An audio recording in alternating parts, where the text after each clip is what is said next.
Welcome to the Best Business Podcast, the podcast for established marketers, entrepreneurs, and CEOs. The ones who want to join me in my mission to create 200 new multi-millionaires who solve world problems with entrepreneurship. If that's you, then this podcast was created to give you access to the tools, training, strategies, and tactics you need to achieve multiple seven-figure profits as soon as possible. This world needs the best business you can build, so please get ready, open your mind, believe you can do this, and let's build a better world together for future generations. Hello everyone, thank you for joining us. My name is Daryl Urbanski, your host as always, and today we are joined by a dear friend and a special guest, Kyle Graham. And Kyle is the CEO of Ambid Technologies, a software company that produces the website builder 10-Minute Funnels, and I'll explain more about that in a second. But Kyle has been in the internet game since he was 14 years old, starting by working for Lycos to help companies get their businesses online. After he graduated college, he jumped into his own business, 10-Minute Pages, which was an online software-as-a-service business which helped make web pages for business owners point-and-click simple. This company did very well for itself, grossing over $1 million in sales in 2013, and since then he's continued to grow and evolve this point-and-click simple software tool model into his new tool, 10-Minute Funnels. I've asked Kyle to join us today so he can tell us a little bit about his journey into the seven-figure business owner category, as well as give us some tips for building, launching, and scaling our funnels easily, quickly, and as profitably as possible. Kyle, thank you for joining us, my friend. How are you doing? I am good. What is up, guys? Looking forward to do this. Point of clarification, it didn't actually work for Lycos, but we did project work for them. So just in case. Got it. Yes. Fair enough. Yes. Yeah. Total disclaimer. I'm full of it. Yeah. But yeah. Okay. Well, thanks. Yeah. But that was just the starting point. You've come so far since then. I guess in the beginning, what was it that made you kind of do your own business? Like back in the beginning, how'd you even get started? Do you come from a family of entrepreneurs? Yeah, yes and no. So put it this way. So I was introduced to computers at the age of 8. And actually my dad, who's like this professor geek like me, I'm not a professor, but geek, he introduced me to the world of computers, but not just computers. He's like, Kyle, here's a computer, start programming. So that's how I got into just the computer side and geekery. But like my family, I guess we're quote unquote out of the box thinker. And while my dad is like the engineering professor and my mom is like a music teacher, there's always like an entrepreneurial side. So like at an early age, as I'm learning computers, like my dad would be like, hey man, you could actually build this for other people. You could do so he would like encourage me to go talk to your principal. Maybe you can build a software for the school that helps them out. So like I would get these side jobs before I was even old enough to work. And it was like, that's what you do. And then so shortly after, my dad went into his own company. He started his own company right around when I entered high school. And that's where it got really attractive to me because I would like be designing websites for people with like jobs he would give me. And as a high schooler doing just a little bit of work, I'd make like $2,000, $3,000 a pop. And it'd be like, this is so much better. You know what I'm saying? And Of course it wasn't like every day, but as a high schooler. Oh, you're rich. Like you got $2,000 in your pocket when you're in high school. So the next job is 6 months later, but hey. So I was, I guess, adopted into the false world of high expectation entrepreneurs. So yeah, that's kind of how it happened. Why do you call it the false world? Well, when I was looking for a different world, but entrepreneurs are crazy, as you know. They talk about Steve Jobs having this reality distortion field around him. I think all entrepreneurs have a sense of that, and there's more sane people in the world. So we as entrepreneurs, we have this sense of we are the ones that are going to change the world. And like Steve Jobs will say, it's those are the crazy people that do. So it's like half crazy, but the crazy people actually are the ones who do it. So that's what I meant, like the false sense of delusion of we're going to change the world. And so that's essentially how it started. Right. So we're still crazy, aren't we? Yeah, no, we're still crazy. And there's no ceiling to the mountain. That's the other thing I've learned. Every entrepreneur I've met, they're never like, I've arrived. I'm going to live the rest of my life in luxury and sloth and do nothing. It's like, no, no, no, no, no. Like, I remember when I first got, I mean, we're both Infusionsoft users. I remember when I first got Infusionsoft and I was running this martial arts school and I automated everything. And it was like, just as an example, it's like, let's say I've got, 10 things to get done in a day. Well, I learned how to automate 8 of them.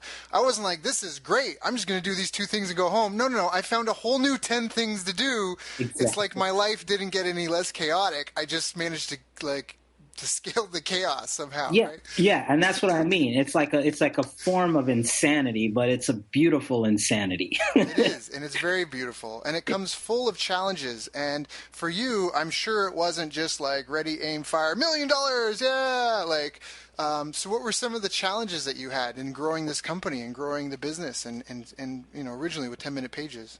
Yeah, so like they say it takes what do they say? It takes like 10 years to become an overnight sensation. Right. And that's essentially our story. So when we did have, I don't even know if you'd call it success, but let's call it success. It seemed like overnight, like, holy crap, who's this guy that's coming out of nowhere? Right. But yeah, like it was crazy challenging. I mean, I started programming when I was 8, started doing web developing on the side when I was 14, went through college, high school and college doing that stuff, started this business. And so what you didn't mention is before 10-minute pages, we had for lack of a better word, failed software, which is a version of that, like the predecessor, called Update, and we bumped our head against the wall for like 6 years trying to make that work, which for all intents and purposes was very, very similar to the 10-minute pages success that we had. And oh my goodness, it was like every day was a big challenge trying to generate traffic, trying to get conversion. And that's where a lot of the skills of the marketing and the funnels and stuff came through those challenges. So looking back in hindsight, it was a great experience, which allowed us to create some of the success we have now. So, oh yeah, man, like not being able to pay your electric bill and watching your wife tear up when they're about to turn the lights off, like all of that, you name it, man, we struggled. But eventually, that's why I say the beautiful insanity of being an entrepreneur is this unbelievable optimism that it's going to happen.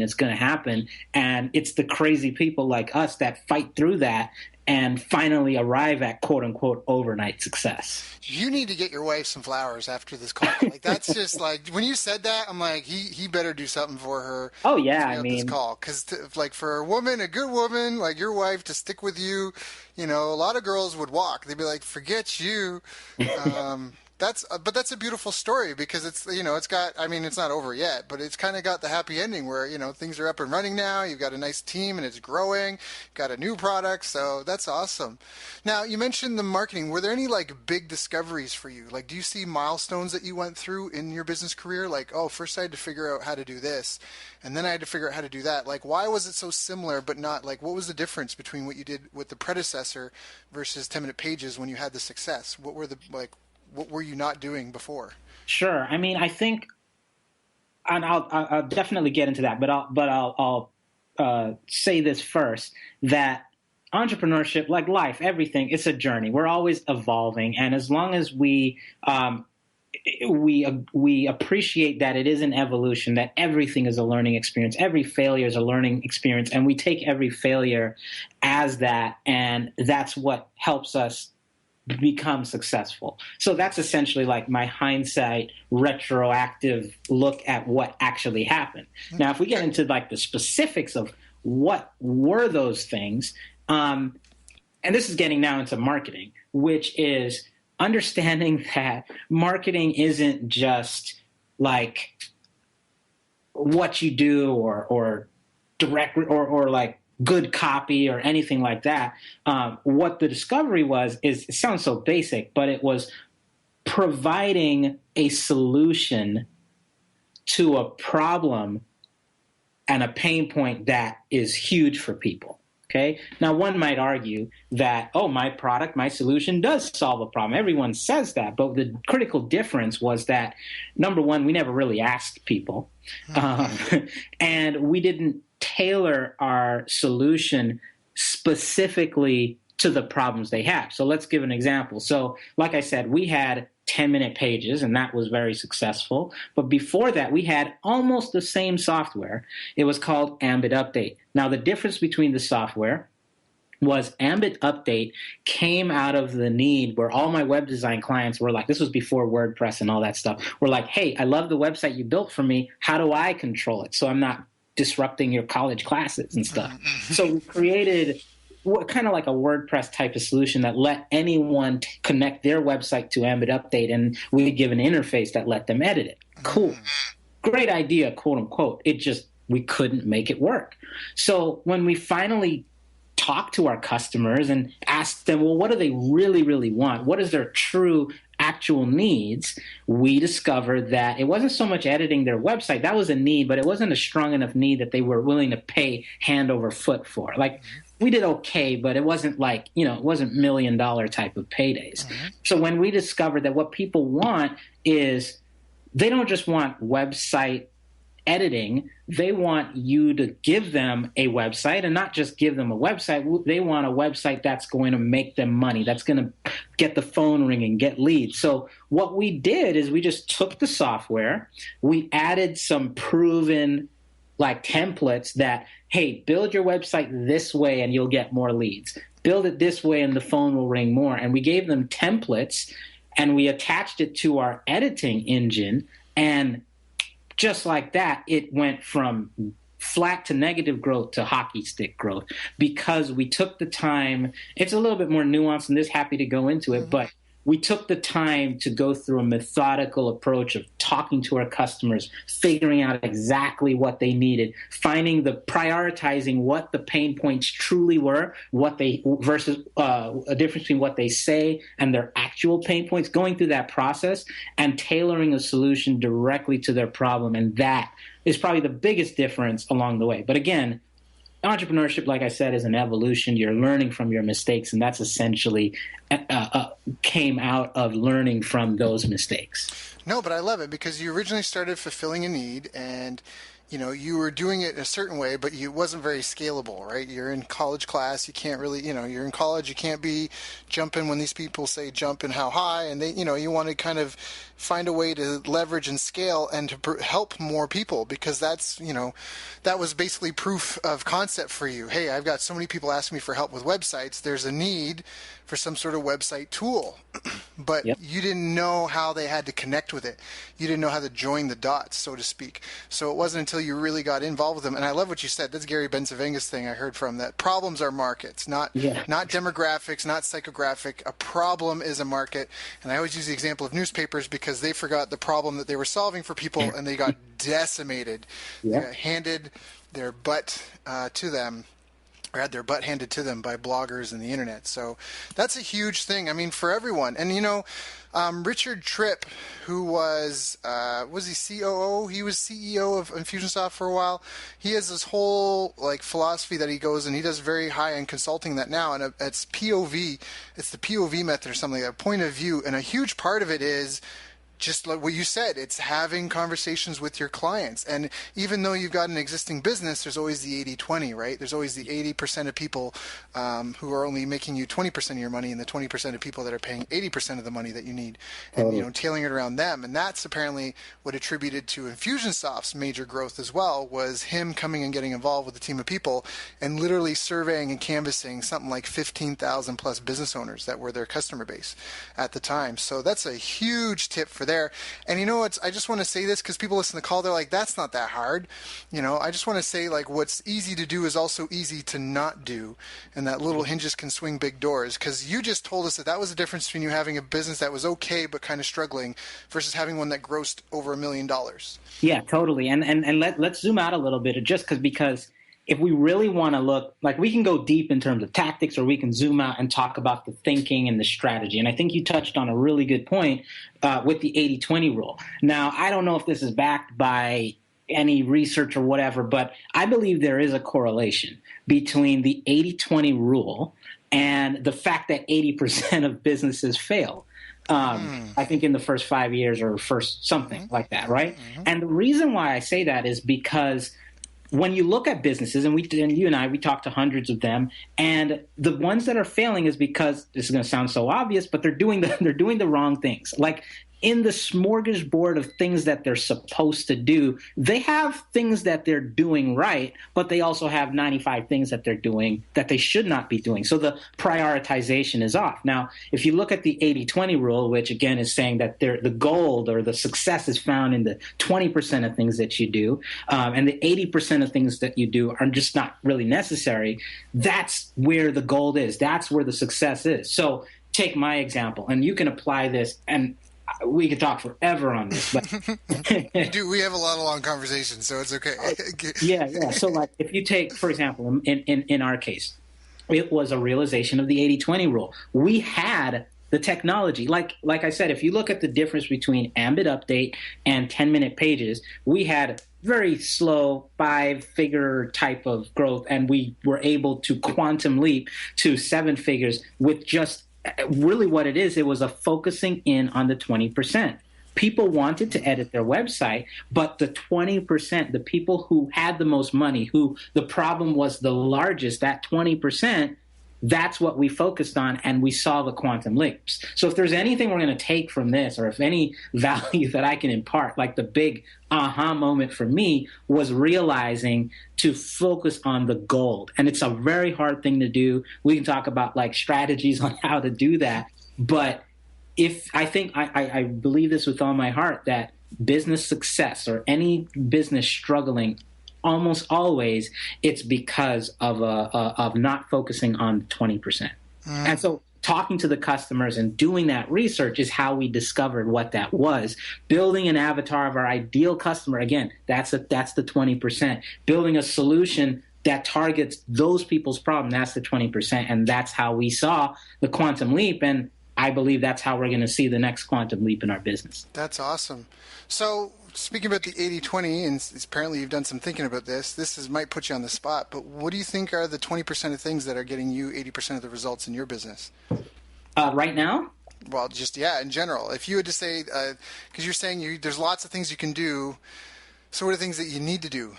Totally. I mean, I'll tell you right, it's the same. It's pretty much the same thing. Like, if we're building a business and we want to grow it, we have to always know, like, what is the 20% that contributes to the biggest results. Like, so I'll share from my business, but let's like take, for example, your business just for a second, not to put you on the spot, but I can see that I can have a fair guess that the majority of your business's income probably comes from roughly 20% of your customers. Like, correct.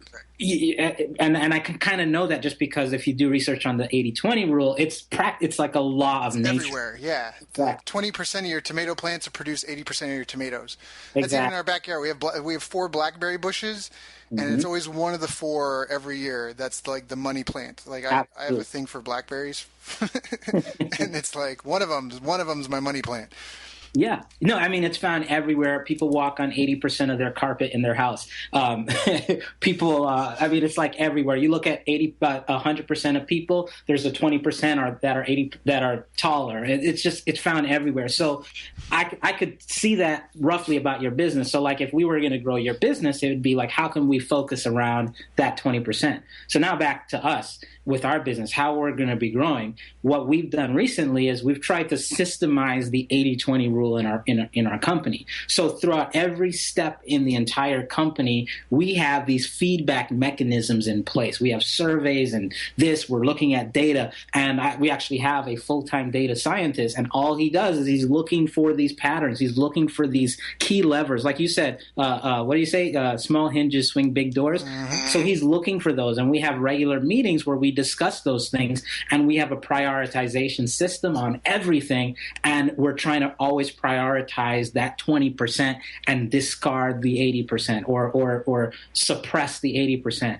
And because it appears everywhere, we want to look for them everywhere. And so if we can spend the majority of our time focused on that 20%, that's how we start to see that type of hockey stick growth. And so and oftentimes, just so that people don't think this is complicated, sometimes it's just one thing. For 10-minute pages, for us to add 2 zeros to our income, roughly, and grow so huge. It was that one little change. So that's, I think, the huge takeaway is sometimes it's just small things of honing in on the 20% that is the huge results to make things work. Yeah, Dan Kennedy used to call that the phenomenon. It's the year you make more money in 1 year than all the other years combined.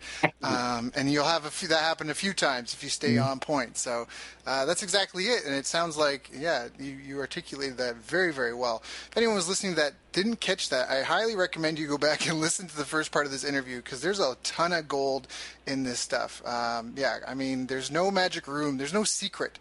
This isn't like Kyle's like telling you these goods, and then when we get off, he's going to be like, now, Daryl, here's the real magic, hey? Let me give you the good stuff now. Like, this is it. This is the real deal. It's like focusing on the 20% that gets you results and then moving forward from that. So let me share one final thing because there's people who like to talk strategy, you and I, and there's people who like to talk tactics. And so I always like, how can we bridge the gap? How can we bridge that gap? How can we set up a system so that is focused on all the time? Because like, if you want to make money, if you want to double your income or revenue, that's how you do it. Well, how do you translate that to a practical day-by-day thing? So I'll tell you what I do. And again, I got, like we were talking before this call about my whole productivity thing. And what I do every single morning, and some of you have heard about like saying affirmations and stuff like that, and that's all good. But what I do is like same thing with the 80-20 rule with your day.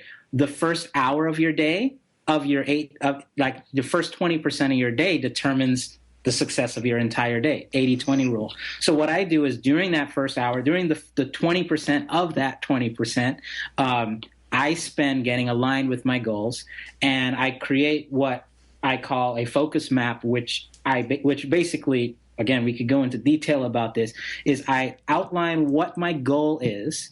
I break that down into the critical success factors that get me to that goal. Mm-hmm. And then I break that down one more time of like, what are the key blocks that I'm going to focus on? And so again, this is the 80-20 rule because this is telling me these are the actual items in my business that I need to focus on to grow the business. These are the 20%. And I trace that, or I do that every single day so that the 20% is in the forefront of my mind every single day. And the reason I do it at the beginning of the day, because it sets the tone for the day. And also what it does is it creates a boundary around my focus. It means that during the day, when I get distracted, when I find myself doing something else that I think is the right thing to do, I can always go back to what I set at the beginning of the day. And I know immediately this is not part of the 20%. This is not part of my focus. And so even though when it sounds good or someone sends me an email of this great marketing strategy, if it's not in that box of focus, I call it a focus map, it's also the 20%. I know that that's not important. That's something I can do later or I can lower in priority because what's important is that 20%. That's the tactical way I do it. And that's another way, that's the way that probably the biggest tool that helped me during that time of growth. It was doing that led us to the realization that we needed to do the market research and build the product accordingly, et cetera. That's awesome. And that's a huge tip. And I can share with you that that's actually having a morning routine is one of the habits of all the richest people in the world, as well as it's anyone who's a world champion in any sport or athlete, any top level CEO. They all start their morning off with a plan because once you get into moving, you go in the direction you're facing. Yeah. And a lot of people, they just wake up and things happen to them, and you can't be reactive and make progress. It's like the best defense is a good offense. So you want to have a good offense with your day. So I love that you said that because that's so true too, especially, I don't know what it is, like, I don't know what your beliefs are, and that's fine, whatever you believe, but it always is like things get the objects get shinier. You know what I mean? Like the closer you get to doing the right thing, the shinier all the distractions get. Oh yeah. And it's a bad thing. So I love that. I'm very similar to you in the mornings. I wake up. I love to work out in the morning. I feel like it just helps me wake up, charge my brain, just get my nutrients and just get me moving, wake up, get a good sweat going. But then I always do the same thing. I liked how you broke it down, and what I really liked was you mentioned the key hurdles you'll focus on, because I do the same thing. I put down 3 goals for every day. After I do my workout and I come back, I come and I sit down, and as I'm eating breakfast, I write down my 3 goals for the day.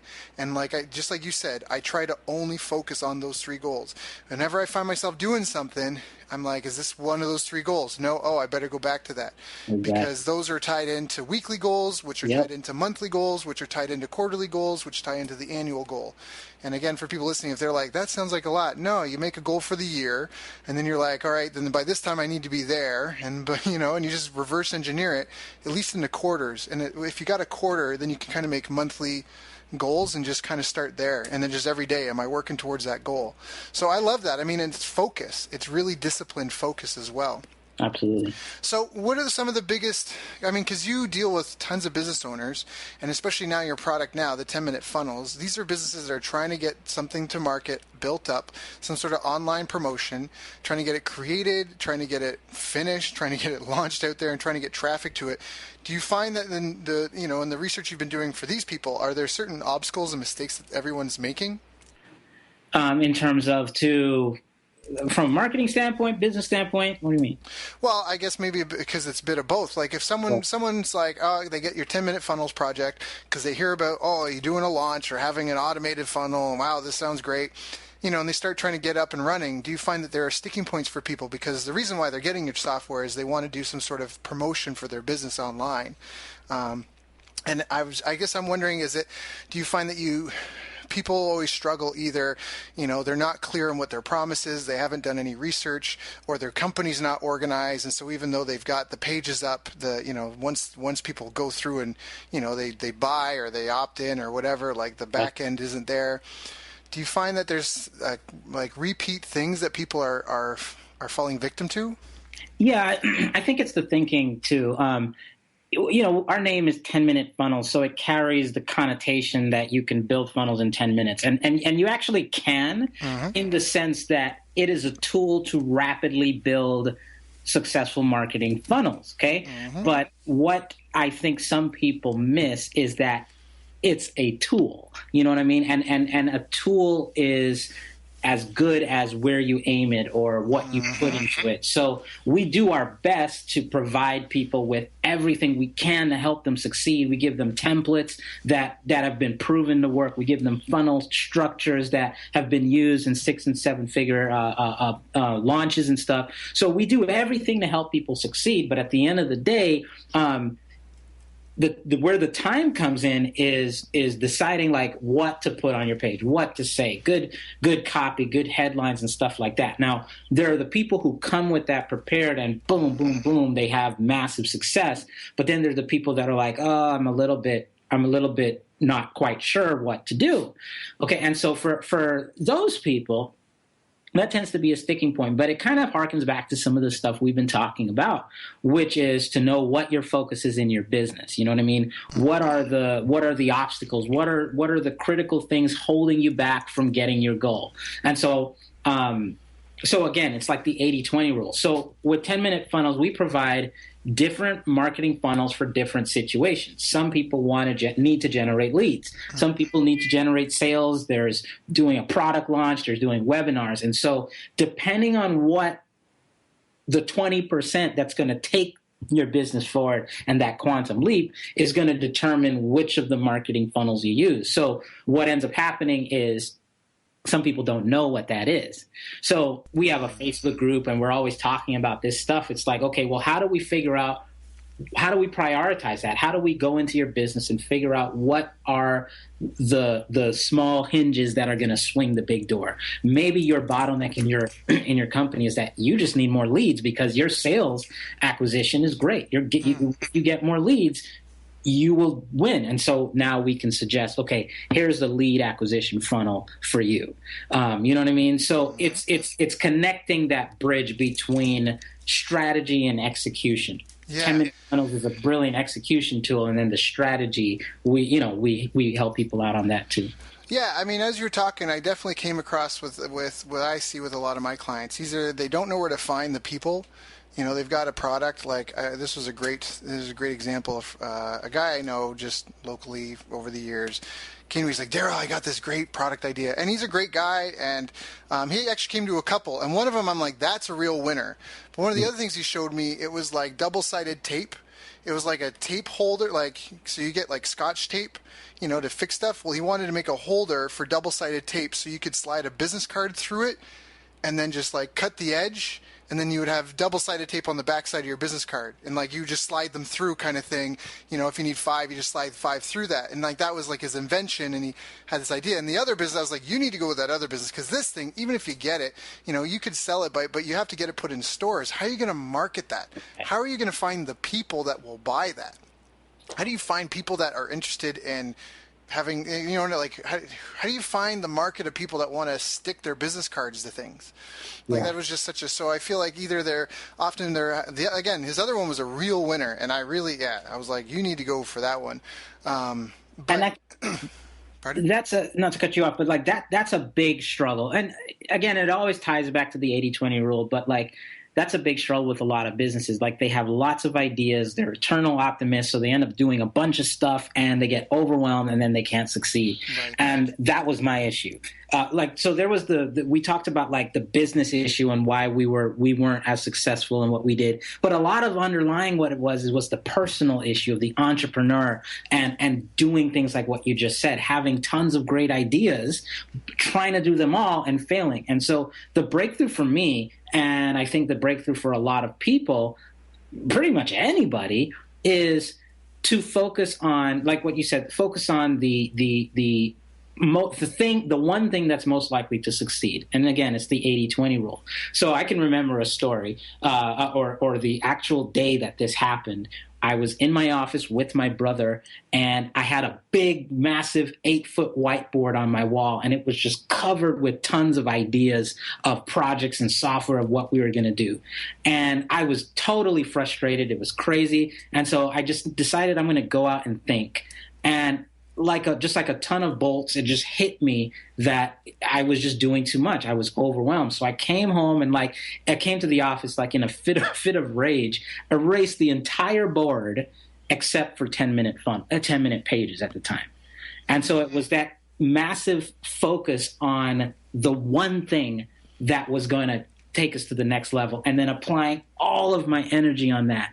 I have this process. You can research this. It's called theory of constraints, which is basically to identify the obstacles, the constraints that are holding you back from your success, and then focusing on just knocking those over. And when you apply all of your energy on one thing and you do it from a constraint-based thing, it's like magic. It just falls over like dominoes and you make the progress. So going back to like what you said, like finding that one thing, focusing on that, like with this guy, they're probably both good ideas, but there's one that's just the winner. Doing that one, and he'll see a lot more success if he against doing both. Focuses on that. Well, here's the thing, because the other business that he had, the people were easy to identify, the people that would need it. The problem he was solving for them was a big problem, and it was a big pain point, and it was something that's only going to get bigger over the next kind of 10 years. And there's a way that you could have systemized the process and made it automated. And I feel like those are kind of the three places people really struggle, because finding the people is, where do you find the market to build that your business is going to live off of? Where do you find the community that you're going to build to invite the people into kind of your party? And then the problem, that's kind of the conversion issue, right? Like, if you don't really know the problem is that you're solving, or how people need help with solving it, you're not going to get the conversions that you need, and people aren't going to stick with you, and they're not going to be like, for example, some people, they love Apple or even CrossFit. Those are two companies that their user base, if you mention a problem with your computer, or you mention like any sort of fitness related thing, they're going to be like, you need CrossFit, you need an Apple, right? Mm-hmm. Like they're so rabid about that because it will solve your problem, or they think it will, because it solved it for them. Now, I'm a fan of both, so I'm biased. But so it's the people, the problem, or then it's the other problem is they don't have any automated processes. There's no way that they can scale. They're not in a sustainable model that way, that they're going to get burnt out. And so Yeah. it almost sounds like you were describing that when you talked about the problems people had. Either they didn't they could build a funnel in 10 minutes, they could come with all their, and they could fill in all the blanks and use all the templates and have it set up, but then they have no audience. And the business graveyard is littered with world-class products and services that no one heard about, no one knows about. So the people, and then again, the problem. So again, the other problem is maybe they don't know what they're really solving. And then it just comes across as kind of like, give me money, right? Because they're just building this page and there's nothing really in it for the visitor, for the traffic that they're getting. You get someone to click and see your site, they're like, what's in this for me? I just see that you want something from me. So Totally. they're not sure about the problem. And then the other part is, like you said, they may not have the things together. They may think they might be buying this tool and that it's going to fix everything else, but you've got to, a lot of people forget the money's in the back end. The money's in the list. When you get a client, you really got to hold on to them and take care of them and try to build that long-term relationship with them. Unless you sell bridges, because you're not going to sell the same city a bridge, every year. Maybe you will, but that won't be common. The vast majority of businesses depend on long-term relationships. In fact, you and I even mentioned that before the call because we were talking about our own projects, and we mentioned that anything that's a subscription-based or continuity-based, it can be called, where there's recurring payments. I mean, that's a really good model to have to be in because it provides sustainability. It just provides predictability, and it just gives you time to get other things moving. If you've got to sell a car every week to be able to feed your kids, you got to be on the grind. You got to hustle. You need to build those relationships.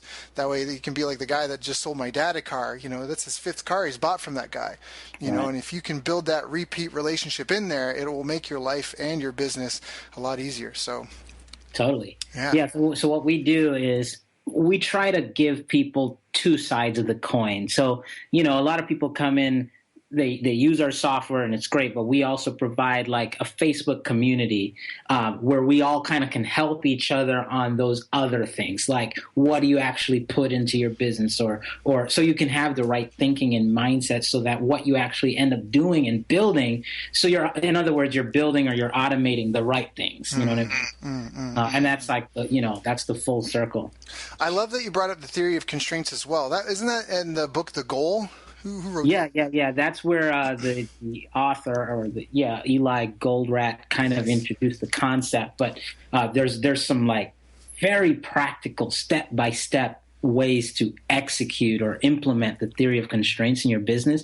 And oh my goodness, is that transformative. Like when you see the world through that lens, it's so powerful, and it's the ultimate, in my view, realization of the 80-20 rule. It forces you to look at your business from a constraints perspective, because the way the whole constraints concept is a lot of people, when they look at their business and why they get overwhelmed is my business is just crumbling. There's this, and there's hundreds of problems. But what many people fail to realize is that those problems are all connected in some way. And if you drill down on those problems, what appears is not so much like a chain of problems, but it's more like a tree of problems where one problem is the root cause of 3 problems, and that root cause, and it ends up becoming like a tree of problems. And at the very base of that tree is 1, maximum 2 constraints. And what is just beautiful about it, and again, it's the 80-20 rule all over again, is if you just focus on flicking over or overcoming that constraint, like dominoes, all your other company problems just magically erase, because if you can remove the constraint, your business all the problems magically disappear. And so again, ultimate focus. So what we do is we do the theory of constraints process to arrive at that and a solution. And then every day when we're doing our goal setting, we want to be all hands on deck on the constraint, because we know if we can solve that, most of the other companies' problems are going to be solved, and the quantum leap, that big leap, is going to occur. Yeah, I love that, and I think that's really true. And if anyone's confused by this, it's kind of easy to So here's an example, because I actually have a client. We doubled their sales just by improving the layout of a page. Sometimes you can do that with something as simple as that. So here is the example. Someone's got a website. They're getting a ton of visitors every month, and they've got a sales team that sells really well, but they're just not generating the leads that they need. And this is just a really basic example. And so they thought their problem was that they needed more visitors to their site. And they're doing all this fanfare to try to get more people to visit their site and everything like that. But when we looked at the site, it was something like 2% of people that visited the site filled out the lead form. Yeah. And so we're like, you don't need more traffic, and you don't need better, because because they were complaining about everything, the sales reps, and there was just panic around everything because they just weren't able to keep all their sales reps busy. We're like, you need more people to turn into leads. Like, you need more people to fill out that lead form. If we could figure out a way to get more people to sign up for the consultation, your problem would be solved. And ultimately, we did that with just a simple layout change, and then adding a pop-up. We quadrupled the number of leads that they were generating, and it was just that. It was that simple. It was people. I can't tell you. I don't even mean to cut you off. I just get super excited. Yeah, no, it's good. Go. Like that golden nugget right there of just seeing your business from a constraints perspective ends up being the solution for almost any problem. Like, take, let's say, conversion rate optimization, the art of improving conversions on a funnel. Pretty much what you just said. Like, when you see problems from that perspective, you don't need like books and advanced training to solve some. Like, how do you do conversion rate optimization? I don't need to read a book. I look at constraints. I look at my funnels and I see what's the single thing holding back success, and I hone in on that. How do I hire the best person for my team? Look at it from a constraints perspective. Like, almost any business problem can be solved by looking at it from that. And what makes this so cool is that you don't have to solve all your problems. You need to isolate the one or two that is responsible for your problems. And like I said, like dominoes, everything takes care of itself. So I make it a point, and this is the challenge with entrepreneurs, is that we get so emotionally involved in our companies that it's hard to see the forest from the trees. So it's hard to see. So we feel the 100 problems that we have, when if we could just zoom out, or take some time out and zoom out and objectively observe our business using logical processes, we can see that, man, I don't really have 100 problems. I just have 2. I just have 1. And if I can get the whole team to swarm in on this one problem, boom, everything is solved. So I'm harping on this because it's like magic, and it's just so therapeutic, because the business doesn't become overwhelming anymore when you look at it that way. Right, because then anytime you're feeling overwhelmed, or anytime that you feel you've got some quote-unquote complicated problem, if you can take a look at the pieces and figure out what's really the holdup, suddenly it's, we just got to fix that. Yeah. Which is huge, because again, to use the same analogy, if you have there's 3 steps in this situation, and the first step has a capacity of 100, and the second step has a capacity of 100, and the third step has a capacity of 100, but the middle step is only performing at 10, you don't need to take the capacity of step 1 and 3 and take it from 100 to 200. You need to take the 10 to 100, right? That's where your focus and attention needs to be, because as you open that up, everything else will just flow through. So that's a huge, huge, huge win, and it is. And I think that's why you and I like to be strategic so much, is because you notice how sometimes just the right strategic thinking can unlock and simplify the work. I mean, it's, it just takes the effort out of it, as opposed to just working like a dog in the wrong direction. So I think I hope everyone's kind of picked that up from this call. This has been really good so far. There's a lot of gems in here. Please, if you've been inspired by any of this, do yourself a favor and maybe give it a re-listen. Make sure you're taking down your notes, because at the end of the call, we're going to give you some action items to do, to create a list for yourself to do and a list to delegate. There's a lot of good stuff here. So, Kyle, what's been some of the things that you felt was holding you back? I guess before, was it the lack of focus? Was it the lack of not doing the goal setting? It was not having talked to your customers. I mean, what do you think? Maybe not even you. Maybe about the listeners. What do you think holds most people back? Well, I think the 2 questions are the same answer, because I think I was like many of the listeners, in that the average entrepreneur, especially online marketers, we're just inundated with distractions, like just stuff to do. There's Facebook, there's blog, and it's super easy to convince yourself that what you're doing is productive. And I need to do this. I need to read this book. I need to do this thing.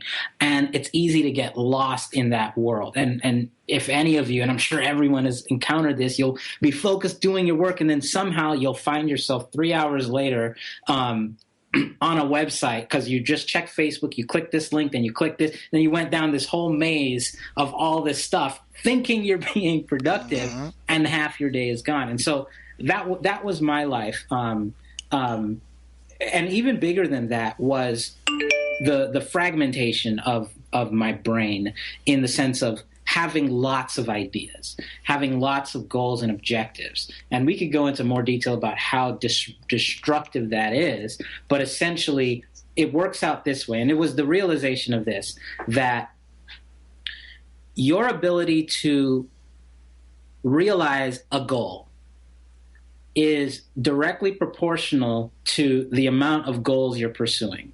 In other words, if you're trying to accomplish X, or some goal, you're trying to get to 10,000 a month or something like that, but you simultaneously have another goal, or within that goal, you're trying to do two businesses. Like, as soon as you introduce one more pursuit, your chances of success immediately go down tremendously. And so if we go back to that moment on the whiteboard, I had an entire board filled with ideas. And I thought I was being constrained, and many of them were great ideas. But at the end of the day, I mean, we're talking about years, like 5 years of trying to do this, trying to do so many things at once. And so, yeah, the problem was overwhelm. The problem was lack of focus because I was trying to pursue too many things. Well, it was right around that time that I was introduced to this concept of theory of constraints. And I was able to see the desperate need for focus, which I think there's some metric around that, like 80% of online entrepreneurs are their issue is they're overwhelmed. So it was going through that theory of constraints, realizing the power of focus, creating systems that forced me to focus and focus on one thing, and doing that daily, that caused me to eliminate or deprioritize all this other stuff, focus on the most probable solution I had, and spent all my energy and effort on that single thing for things to turn around. And I truly, with all my heart, believe that the majority of our listeners here, if they can do something like that, however you do it, again, I can go into how I did it, but what is your number one thing? And how can we deprioritize everything and put all your effort and energy in that one thing and just do it completely to the end, is a major method to accomplishing your goal. It's going to help your chances significantly.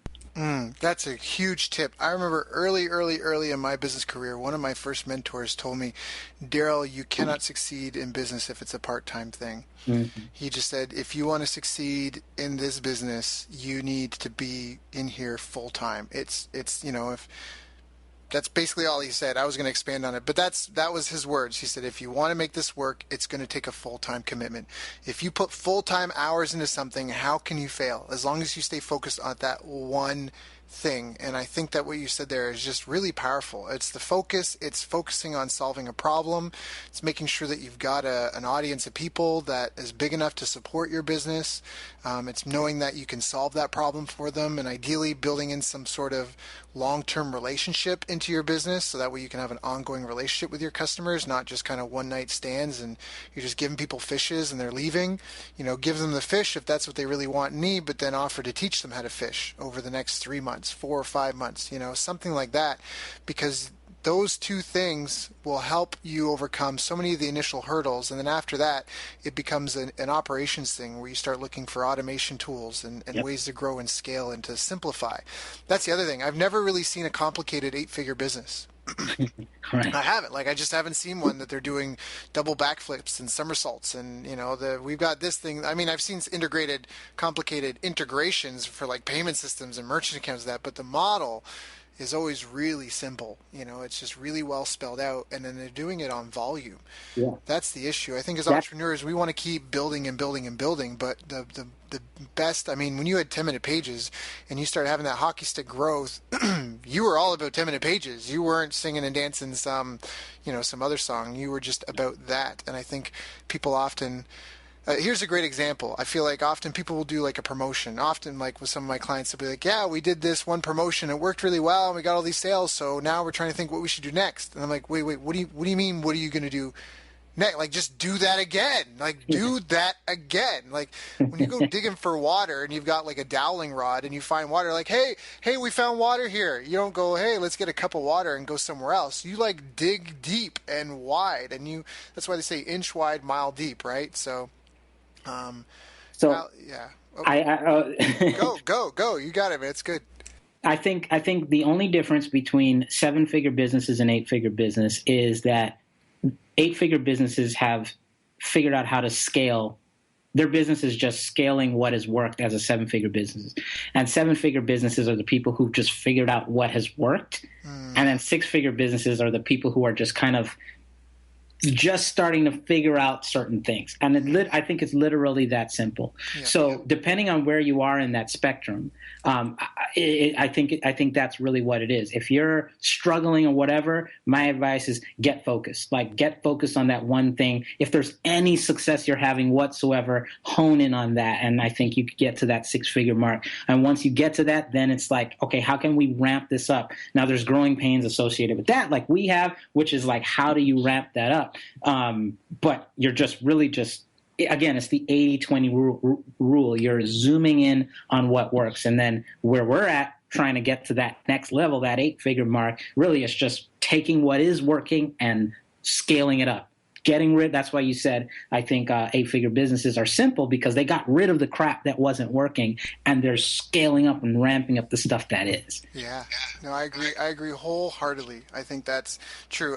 The only caveat is, maybe if you're a shoe shiner in an airport, I don't know if you can scale that to 6 figures. Well, but generally speaking, you're right. I think that's really, really true. I think what you said is correct. If you're around the 6-figure mark, you've got something that kind of works, but it could be optimized and made a lot better. Or maybe you're just playing in a really small pond. Right. And then, when you get to the $1 million mark, you've got it figured out. Things are running. You've got a problem that you solve for people. Things are humming along. You're really making a difference in the world.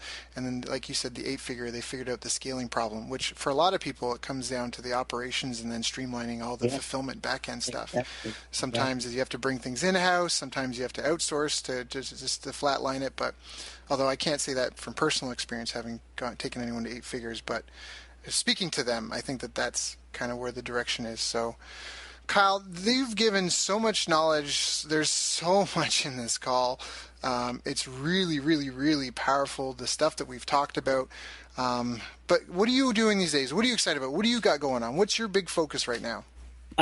Really, so like we've mentioned, like we've got this product 10-minute funnels, and it honestly, even though the connection isn't easy to see, to me, it's the realization of a lot of the stuff we've talked about. It's like, how can someone come in with this 80-20 mindset that the gold is in the 20%? And what a lot of people do, and because they just had no other choice, is like, let's say you want to build a marketing presence, a website or a marketing funnel. So what a lot of people do is they can read some books, they kind of figure it out, and they may hire some programmers to try to put this together, and it might work, it may not work. That's the 100%. That's just trying to do it yourself. What we do is we are that 20%. So what we've done is we have found, through our experience and working with thousands of marketers, we have found marketing funnels, marketing websites, frameworks, and templates and systems that already work. And so what we've done is we've combined these frameworks with a powerful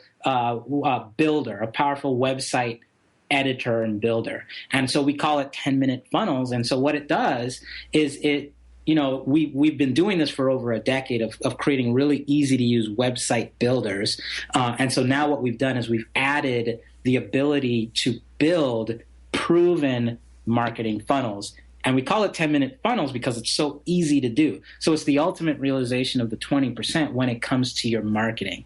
And like I said earlier, we've got a Facebook group too to make sure that what you actually put in the execution of this is the right stuff. We've got the training and stuff that will teach you exactly how to do it all together. So that's the thing that we're most excited about. It's the evolution of this thing that started over 10 years ago, where we had Ambit Update, then we moved to 10-minute pages. Then as the market evolved, we now have it's like almost like businesses that you can just get going with it. So that's what's keeping us excited. And the reason I'm so passionate about it is, yes, I love marketing and I'm a marketing nerd like the rest of us, but it's the core business. It solves such fundamental problems that business owners face of not knowing what to focus on, not knowing what business,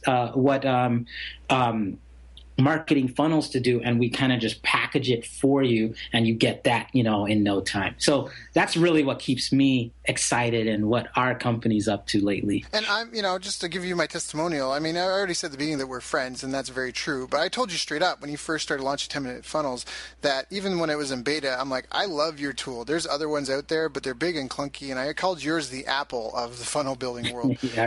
Yeah, because it really just is. And so that's fine, and whoever's listening to this call, they can just take the goods that we've given them and run with that, and please just implement that for your own success. We both truly, sincerely want the best for you. If any of you are struggling with like your website stuff or anything, Kyle's got a great product. It's very well priced, and like you said, there's all these templates. It's drag and drop, and it's because, and the reason why I bring this up is because one of the biggest complaints I get from people that I don't necessarily have the ability to work with is that they're struggling with a lot of the web technology stuff, and that's where this tool comes in. The whole funnel, because whether you're trying to just generate leads or you're generating sales, usually people go through a multi-step process on your website, and a lot of people have issues getting those pages done and then connecting them and getting the information to go from one to the other.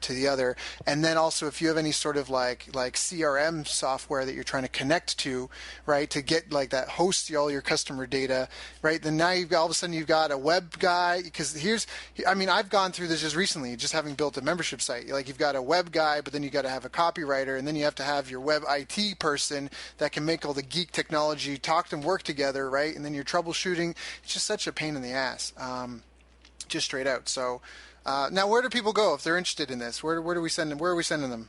Yeah, I mean, if you're interested in that kind of stuff, you could go to 10minutefunnels.com. That's 10minutefunnels.com.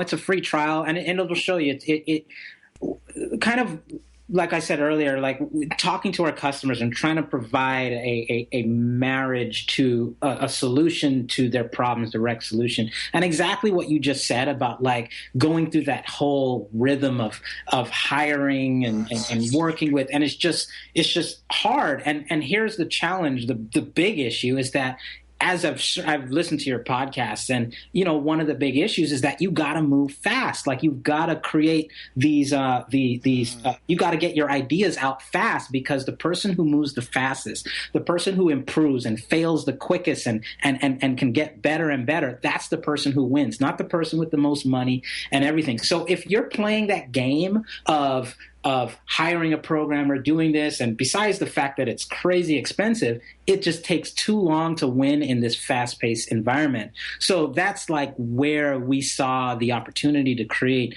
a really, really, really easy-to-use software that takes all of that and just dumbs it down and gives you proven marketing funnels that you can just kind of get at a touch of a button, but also gives you the power and flexibility to make it your own and to work directly with your company, your brand, and everything. It's just a really quick platform for anyone to get and see the type of results that that we're talking about. Yeah, and the feature that I really like that you offer is that you can host, even though you build it in 10-minute funnels, you can still host it on your site. Because a lot of tools that you build stuff in them, and then they want you to send all your people to their site that hosts your stuff. And that's something you guys do too, but you also have the option, if you want, to just host the pages on your site. And that was a big win for me. That's why I didn't start in the beginning with, just if anyone caught where I said I just went through this, that was the biggest reason why I didn't with Kyle in the beginning. And now that's been long fixed, and it's a definitely a tool that we use, and so you've got my endorsement. But the purpose of this call wasn't necessarily sell 10-minute funnels. If anyone's listening and they're having that problem, just check it out. It's a free trial. Just go watch the video, 10minutefunnels.com. There's a cool little video at the beginning. It'll show you. You will understand why I said it was the Apple of this sort of tool, software online, and it's very reasonably priced. But aside from that, again, there was a ton of really good content Kyle gave us here. He's the real deal. I've known him for years myself. We've had a ton of great conversations. This stuff really works. There's no magic room. You are getting all the goods. This is it. It's just a matter on you to take this knowledge and move forward with it, because you'll do better when you know better as long as you use it. So Kyle, thank you so much for coming and sharing with everyone today. I really value and appreciate our friendship, and that you would come and share with my audience. And just thank you so much, and I wish you and your family all the best. I appreciate it. One last thing, if people are like really interested in this, there's like something I can send you if you want like a hands-on way to apply some of the stuff we talked about. Again, 100% free. There's no opt-in, there's no email, there's no price. It's just value. If you like this stuff, if you go to 10minutefunnels.com/TOC, TOC for theory of constraints, there's like again, this is only for some of you who really like this stuff, but it's a practical way. So it's like theory of constraints, TOC. There are three, I gave a talk at an event we had where I broke down step by step exactly how to do a lot of the stuff we talked about. Again, completely free. I'm not asking for anything. It's just, if you like this stuff, that's just my contribution. Because Daryl, you are awesome. You're the man. I mean, like, I love what you do. You're a marketing genius. And so if your listeners are anything like you, I think this would be helpful. So, but I really appreciate the invite, and thanks. Thanks, man. You've reached the end of our interview. Now, first, let me thank you for listening. I appreciate and respect you more than you'll ever know. And now I'd like to ask you a couple of questions. First, what 3 lessons did you just learn? What 3 aha moments just jumped out at you? Second, what can you implement for yourself and your business in the next 24 hours? Third, what can you give to someone else to help you with, or give to them to just do it for you? Whatever it is, remember, taking action is the secret sauce to results. Now, if you think this interview would be helpful for a friend, please give them a link to it. It'll help them, and it'll help me too. I'd also like to invite you to help me find out more about the challenges you're facing, your dreams, your goals, and how I can help you overcome what's holding you back. We both do better when we know better, and your success is my success. So please reach out and interact. You can visit our website, bestbusinesscoach.ca for Canada or California, where I'm from and where I'm living. You're welcome to also try out one of our paid programs. You can find us on YouTube, Facebook, and pretty much every other social media channel you can think of. You should also subscribe to the podcast, and if you're enjoying them, please leave us a nice review. It really helps. That's all for now. Once again, thank you. Take care of yourself, and remember, the world needs the best business you can build. And I believe in you.